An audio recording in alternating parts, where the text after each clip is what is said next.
ಬುದ್ಧ ಯಾರೇ ಆಗಿರಲಿ, ಯಾವುದೇ ಧರ್ಮದವರಾಗಿರ್ಲಿ, ಯಾವುದೇ ಜಾತಿಯವರಾಗಿರ್ಲಿ, ಯಾರೇ ಸಾವಿರ ಉದ್ಯೋಗಗಳಿರುವಂತ ಯಾವುದೇ ಉಪಜಾತಿಗಳಾಗಿರ್ಲಿ, ನಮ್ಮ ಮಕ್ಕಳಿಗೆ ಏನ್ ಆದರ್ಶ ಆಗ್ಬೇಕು?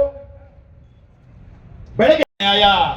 ಅಂಬೇಡ್ಕರ್ ಸಾಹೇಬ್ರಂತಂದ್ರೆ ಸಿದ್ಧಾಂತ, ಅಂಬೇಡ್ಕರ್ ಸಾಹೇಬ್ರಂತಂದ್ರೆ ತ್ಯಾಗ, ಅಂಬೇಡ್ಕರ್ ಸಾಹೇಬ್ರಂತಂದ್ರೆ ಯಾಕೆ ಅಂಬೇಡ್ಕರ್ ಸಾಹೇಬ್ರ ಪ್ರತಿಭೆಗಳನ್ನ ಇಡಬೇಕು ಅನ್ನೋದಾದ್ರೆ, ಕಷ್ಟಕಾಲ ಏನಿಲ್ಲ, ಈ ರಾಜ್ಯಕ್ಕೆ ಏನು ಬರಗಾಲ ಇಲ್ಲ, ನಮ್ಮ ದುಡ್ಡನ್ನು ಆಗ್ಲೇ ಹೇಳ್ದಂಗೆ ಯಾವ್ದೋ ಬಳಸೋ ನೀವು ಜೋಡಿಸ್ಲಿಕ್ಕೆ ಇವತ್ತು ನಾವೆಲ್ಲ ಬಂದಿದ್ದೇವೆ. ಅದಾಗ್ಬೇಕು. ಬಹುಶಃ ಸಿದ್ದರಾಮಯ್ಯನವ್ರಿಗೆ ಅವರ ಸರ್ಕಾರ ಇದೊಂದು ಸಾಧ್ಯ ಆಗ್ಬಿಟ್ರೆ ದೊಡ್ಡ ಮೈಲಿಗಲ್ಲು ಅದಾಗಬೇಕು. ಆ ಕಾರಣಕ್ಕೆ ಮುರುಗೇಶ್ ಅವರು ಮಾಡಿ ಮೇಣದ ಬತ್ತಿ ಹಾಗೆ ಕರಗಿ ಹೋದ್ರಲ್ಲ ಬಾಬಾ ಸಾಹೇಬ್ ಅಂಬೇಡ್ಕರ್ ಸಾಹೇಬರು, ಆ ತ್ಯಾಗ ಮೂರ್ತಿಯನ್ನ ನಿಲ್ಲಿಸಬೇಕು ಅಂತೇಳಿ ಮುರುಗೇಶ್ ರವರ ಆಗ್ರಹ. ಅದಕ್ಕೆ ಇವತ್ತು ವೇದಿಕೆ ಮೇಲಿರುವಂತ ಎಲ್ಲ ನಮ್ಮ ಅಣ್ಣಂದ್ರು ಕೂಡ ಅಂತ ಬರ್ತಾ ಇದೆ. ಸಾವಿರಾರು ಕೋಟಿ ರೂಪಾಯಿ ಖರ್ಚು ಮಾಡ್ತೀರಿ, ಬಡವರು ಕುಡಿಯುವಂತ ಹಾಲನ್ನ ಚೆಲ್ತೀರಿ, ಅದನ್ನ ಪೋಲ್ ಮಾಡ್ತೀರಿ.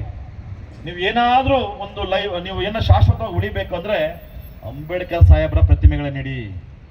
ಅಂಬೇಡ್ಕರ್ ಸಾಹೇಬ್ರ ಪ್ರತಿಮೆಗಳು ಈ ದೇಶದ, ಈ ನಾಡಿನ ಪ್ರತಿಯೊಬ್ಬ ನಾಗರಿಕರಿಗೂ ಮಾದರಿ ಆಗ್ತಾರೆ. ಅದಕ್ಕೋಸ್ಕರ ಮುರುಗೇಶ್ ಅವರು 200 ಮೀಟರ್ ಅಂಬೇಡ್ಕರ್ ಪ್ರತಿಮೆಯನ್ನ ನೀವು ಇಟ್ರೆ ಈ ದೇಶ. ಡೀಮ್ ಪ್ರಜಾ ಸಂಘ ವತಿಯಿಂದ ಬೃಹತ್ ಮಟ್ಟದಲ್ಲಿ ಸ್ವಾತಂತ್ರ್ಯ ಉದ್ಯಾನವನದಲ್ಲಿ ಫ್ರೀಡಂ ಪಾರ್ಕಲ್ಲಿ ಹೋರಾಟ ಮಾಡಿದ್ದೀರಾ, ಹೇಳಿ ಸರ್ ಈ ಹೋರಾಟದ ಉದ್ದೇಶ? ನಿಮ್ಮ ಹೆಸರು ಹೇಳಿ ಸರ್. ನನ್ನ ಹೆಸರು ವೈಟ್ಫೀಲ್ಡ್ ಮುರುಗೇಶ್ ಅಂತ, ಭೀಮ ಪ್ರಜಾ ಸಂಘದ ಸಂಸ್ಥಾಪಕ ರಾಜ್ಯಾಧ್ಯಕ್ಷರು.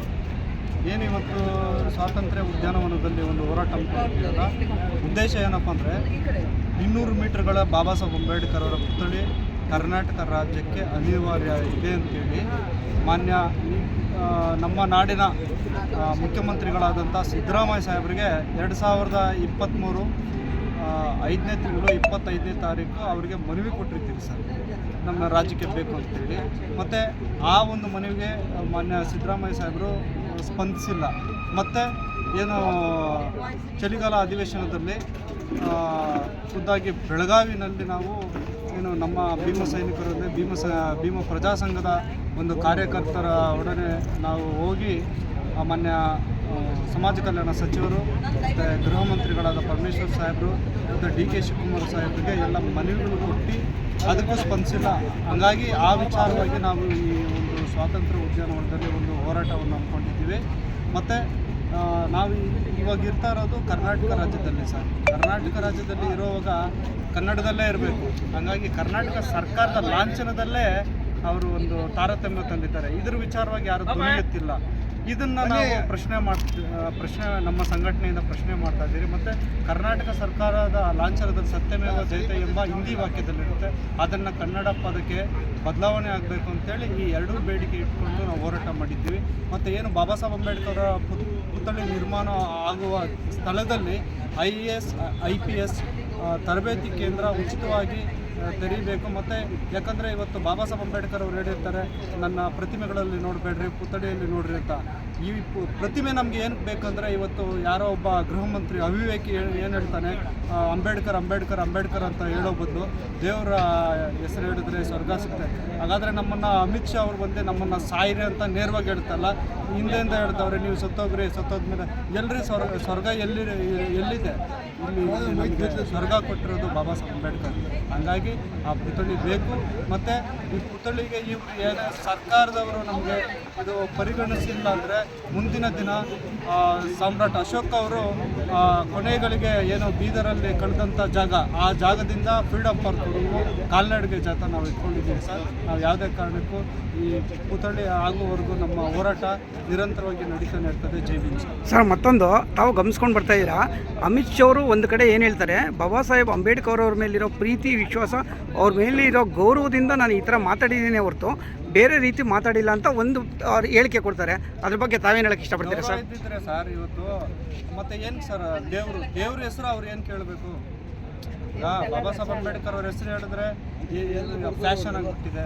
ದೇವ್ರ ಹೆಸರು ಹೇಳಿದರೆ ಸ್ವರ್ಗ ಆಗಾದ್ರೆ ನಮ್ಮನ್ನು ಸತ್ತೋಗ್ರಿ. ನೀವು ನೇರವಾಗಿ ಅವ್ರು ಏನು ಹೇಳ್ತಾ ಇದ್ರೆ, ನೀವು ಸತ್ತೋಗ್ರಿ. ಸತ್ತೋದ್ಮೇಲೆ ನಾವು ಸ್ವರ್ಗ ಎಲ್ಲಿ ನೋಡ್ತೀರಿ? ಇದು ಯಾವ ದೇಶದಲ್ಲಿದೆ ಸರ್? ಭಾರತ ದೇಶದಲ್ಲಿ. 193 ರಾಷ್ಟ್ರಗಳು ಬಾಬಾ ಸಾಹೇಬ್ ಅಂಬೇಡ್ಕರ್ ಅವ್ರನ್ನ ಕಳ್ಕೊಂಡಿದ್ದಾಗ 193 ರಾಷ್ಟ್ರಗಳು ಅವ್ರದ್ದೇ ಆದಂಥ ಅವರ ಧ್ವಜವನ್ನು ಅರ್ಧಕ್ಕಿಳಿಸಿ ಅವ್ರಿಗೆ ಅಷ್ಟೊಂದು ಇಡೀ ವಿಶ್ವಕ್ಕೆ ಗೊತ್ತು ಸರ್ ಬಾಬಾ ಸಾಹೇಬ್ ಅಂಬೇಡ್ಕರ್ ಏನು ಅಂತ. ಆದರೆ ಈ ಒಬ್ಬ ಅವಿವೇಕಿ ಮತ್ತು ಇನ್ನು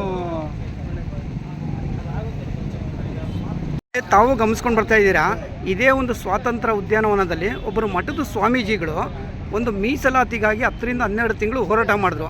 ಆ ಮೀಸಲಾತಿ ಏನಾದರೂ ಜಾರಿಗೆ ಆಗಿದ್ದಿದ್ರೆ ಪರಿಶಿಷ್ಟ ಜಾತಿ, ಪರಿಶಿಷ್ಟ ಪಂಗಡ, OBCನಲ್ಲಿ ಏನು ವಿದ್ಯಾವಂತರಿದ್ದಾರೋ ಆ ವಿದ್ಯಾವಂತರಿಗೆಲ್ಲ ಅನುಕೂಲ ಆಗ್ತಾಯಿತ್ತು. ಅದ್ರ ಬಗ್ಗೆ ತಮ್ಮ ಅಭಿಪ್ರಾಯ ಹೇಳಿ.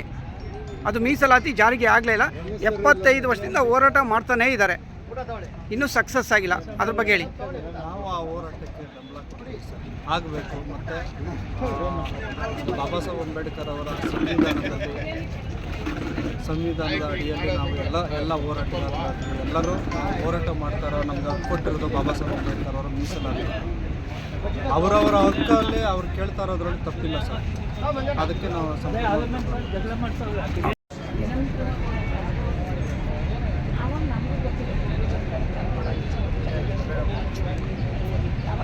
ಸರ್ ಒಂದೇ ಒಂದು ಸ್ಲೋಗನ್ ಹಾಕಿ ಸರ್, ಚೆನ್ನಾಗಿರುತ್ತೆ ಸರ್.